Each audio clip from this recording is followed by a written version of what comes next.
शमशेरा तुम? हाँ, उस दिन जेल में जो हमारा तुम्हारा मुकदमा शुरू हुआ था, मैं चाहता हूं कि आज उसका फैसला हो जाए। तुम्हारे सामने बंदूकें भी पड़ी हैं और तलवारें भी, जो चाहे हथियार उठा सकते हो। नहीं शमशेरा नहीं, तुमने अभी अभी मेरी जान बचाई है पुलिस से। मैं सब कुछ कर सकता हूं, तुम पर हाथ नहीं उठा सकता। हाथ उठा नहीं सकते, बढ़ा तो सकते हो। हमें तो तुम्हारी दुश्मनी भी अच्छी लगती थी और अब दोस्ती भी अच्छी लगती है।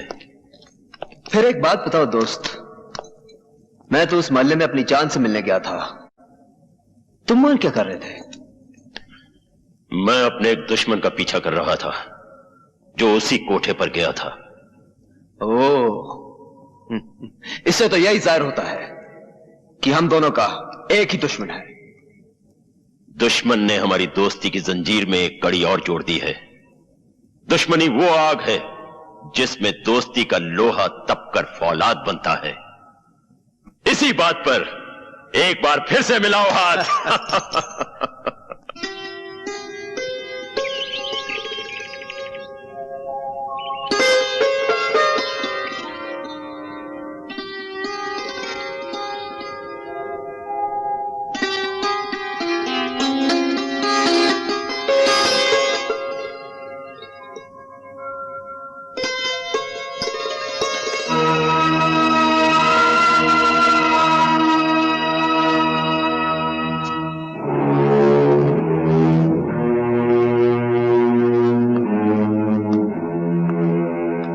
जरा सुनिए,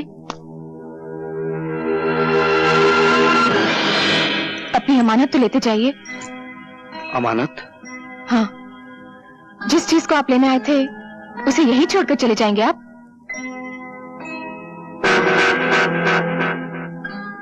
ये हार जो आप वापस कर रही हैं, इसकी कीमत जानती हैं आप? जानती हूँ, लेकिन इस हार की कीमत आपकी मुलाकात से बहुत कम है।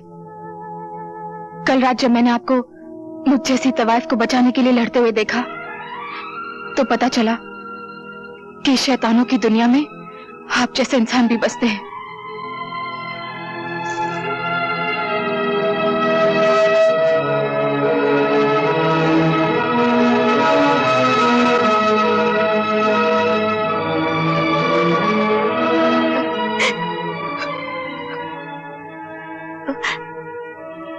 लो मां, अपना खानदानी हार।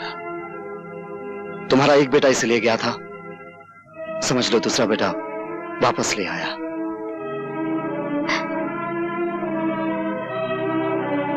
हार तो तुम ले आए हो,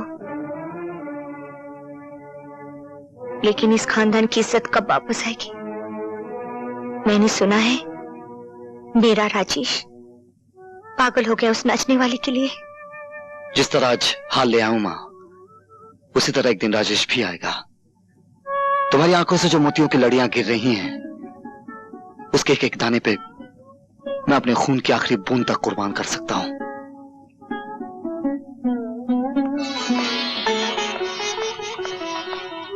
भगवान, आज मैं जिंदगी में पहली बार तुम्हारी मंदिर की सीढ़ियां चढ़कर आई हूं। ये कहने आई हूं कि ना तो मुझे तुम्हारी ये दुनिया चाहिए, न वो, न आसमान पे बिखरे हुए तारे चाहिए और न जमीन के नीचे दबे हुए खजाने। चाहिए तो बस यही चाहिए, मुझे उस बाजार से उठा लो जिसे आज तक मैं अपनी मां की गोद समझती आई हूं, और मेरे सर पर वो आंचल डाल दो जो एक कोठे वाली को घर वाली बना सकता है।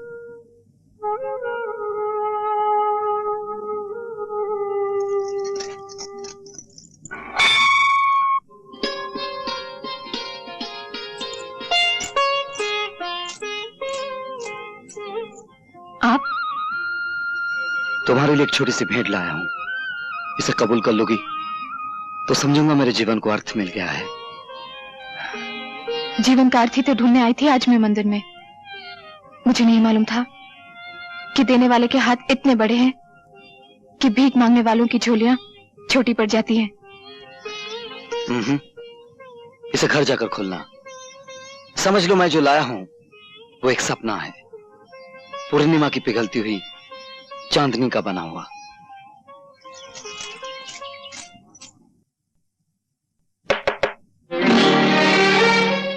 तुम? कसर है तो सिर्फ इतनी की पलंग पे फूलों की झालर नहीं लगाई गई और हमने दूल्हे का सहरा नहीं बांधा। चलो कोई बात नहीं, सहरा हम सुहागरात के बाद बांध लेंगे। खबरदार जो मुझे हाथ लगाया। अब मैं बाजार में बैठी हुई एक तवाइफ नहीं थे।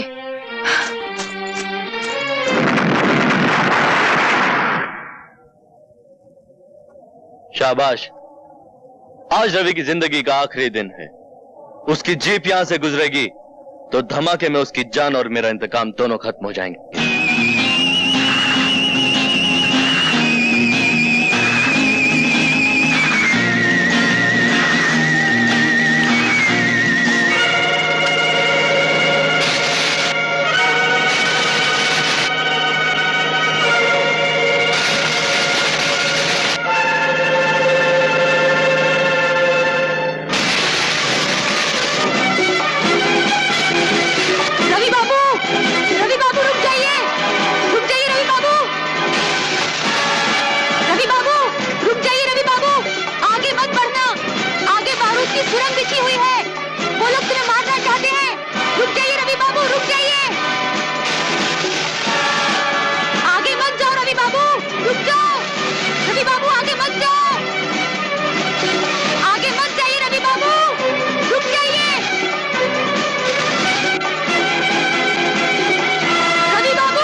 रवि, तुम्हें चोट तो नहीं आई? जिन्हें मैं वक्त पे कूद गया था, लेकिन जीप बिल्कुल खत्म हो गई। अरे तुम्हारी जान जीप से कहीं ज्यादा कीमती है। लेकिन ये हरकत की किसने? आपके लाडले बेटे राजेश ने। क्या? वो देखिए भाग रहा है।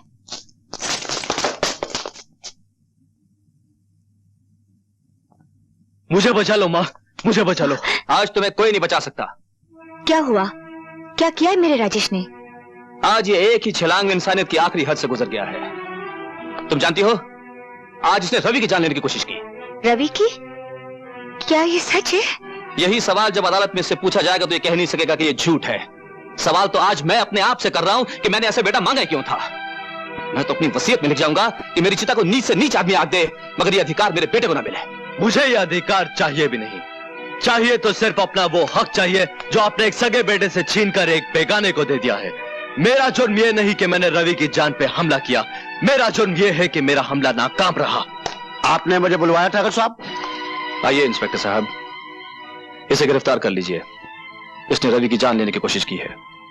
ठाकुर साहब, तुम देख रही हो माँ, पिताजी मेरे साथ क्या सुलूक कर रहे हैं। जो आज हुआ है बेटे, वो कई साल पहले हो जाना चाहिए था। गलती तो हमारी है जो हमने जहर के पौधे को दूध से सींचा। इंस्पेक्टर साहब, ले जाइए इसे। ठीक है। इसे एक मौका दे दीजिए, ये सुधर जाएगा। ले जाइए इसे इंस्पेक्टर साहब। भिजवा दीजिए मुझे जेल में, चढ़वा दीजिए मुझे फांसी के ऊपर। इससे ज्यादा आप कर भी कर सकते हैं। आप मेरे बाप नहीं, कसाई है, कसाई है आप। सावित्री,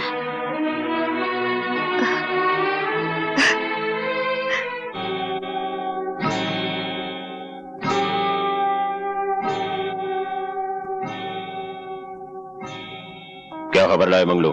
सरदार, प्रेम सिंह के बेटे राजेश ने रवि को मारने की कोशिश की, इसलिए प्रेम सिंह ने राजेश को पुलिस के हवाले कर दिया। यह तो हमारे लिए बहुत बड़ी खुशखबरी है।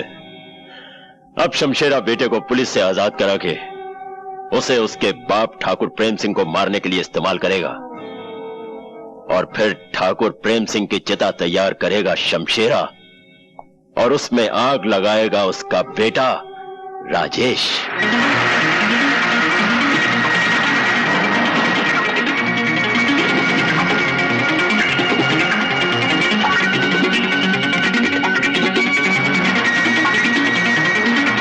चलो।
प्रेम सिंह, क्या ये क्या कह रहे हो तुम?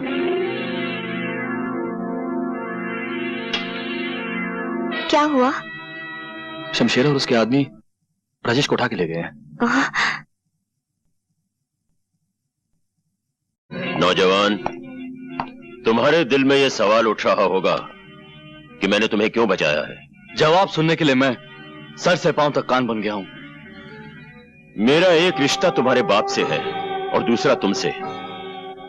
तुम्हारे बाप से मेरी पुरानी दुश्मनी है और तुम्हारी कहानी उस दुश्मनी से भी बहुत ज्यादा पुरानी है। डैडी से आपकी दुश्मनी क्यों है मैं जानता हूं, नहीं जानता तो दूसरी कहानी नहीं जानता। 20 साल पहले मेरा इकलौता बेटा मर गया था। तुम्हें सामने देखा तो मुझे लगा जैसे मेरा बेटा ही वापस आ गया हो। अगर आज वो जिंदा होता तो तुम्हारी ही उम्र का होता। उसके खून में भी जवानी की आग भड़क रही होती, आंखों से शोले लपक रहे होते, मेरे दुश्मनों को जलाकर राख कर देने के लिए। अगर तुम्हारे बाप से मेरी दोस्ती होती तो मैं उसे कहता कि मेरा सब कुछ ले लो, लेकिन अपना बेटा मुझे दे दो। आप अपने दुश्मन के बेटे को अपना बेटा बनाने के लिए तैयार हो जाते? तैयार ही नहीं, बेकरार हूं। और सोचो तो अपने आदर्शवादी बाप के पास तुम जाकर करोगे भी क्या? वो फौरन तुम्हें पुलिस के हवाले कर देगा। कत्ल की कोशिश के इल्जाम में तुम्हें कम से कम 10 साल की सजा तो होगी ही। जेल से बाहर निकलोगे तो तुम्हारी जवानी ढल चुकी होगी। खून में भड़कते हुए शोले बर्फ से भी ज्यादा ठंडे हो चुके होंगे। जिंदगी का जुलूस चल तो रहा होगा, लेकिन शमशान की तरफ जाती अर्थियों की तरह। मुझे बचा लीजिए अंकल, बचा लीजिए। अपने मरे हुए लड़के के सदके मुझे अपने आप से अलग मत कीजिए। कैसे कर सकता हूं बेटे? अपने जिस्म से अपनी जान को कौन अलग कर सकता है? और फिर मेरी जान तो पूरे 20 साल के बाद वापस आई है। अरे तू क्यों रो रहा है? क्यों रो रहा है? मंगलवार रात को 8 बजे बारात लेकर आ जाना, मैं तेरी शादी मैना से करवा दूंगा। मंगलवार रात को 8 बजे। आगे बारात आ गई।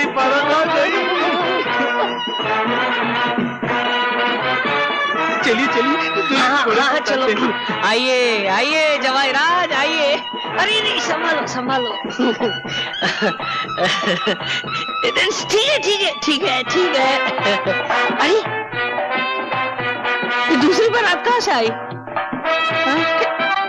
ये कौन है? ये कैसे हो सकता है? लेकिन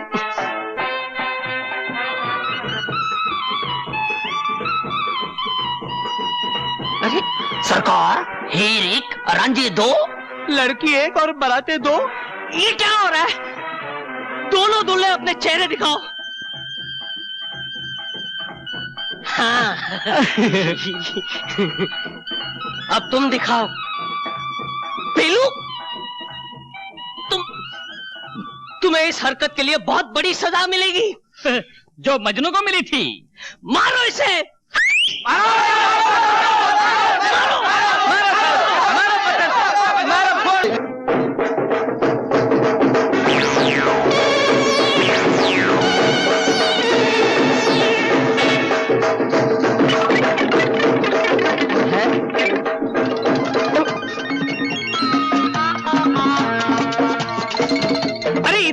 इधर भी बंसी। ये क्या हो रहा है?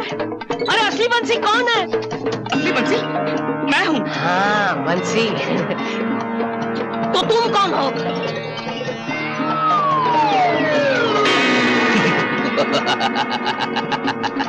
बेलू, तो ये कौन है? वो मेरे पिताजी हैं। वैसे तो बेटा बाप के काम आता है, लेकिन इस सिचुएशन में बाप बेटे के काम आया है। हम दोनों ने हम शक्ल होने का फायदा उठाया है। मेरे पिताजी हैं, वो मांस बनाने में माहिर है, ये उन्हीं का कमाल है। और अब तो मेरी शादी मैना से हो चुकी है, तो अब तो कोई डरने की बात ही नहीं है? क्यों परदादा जी? हरिओम।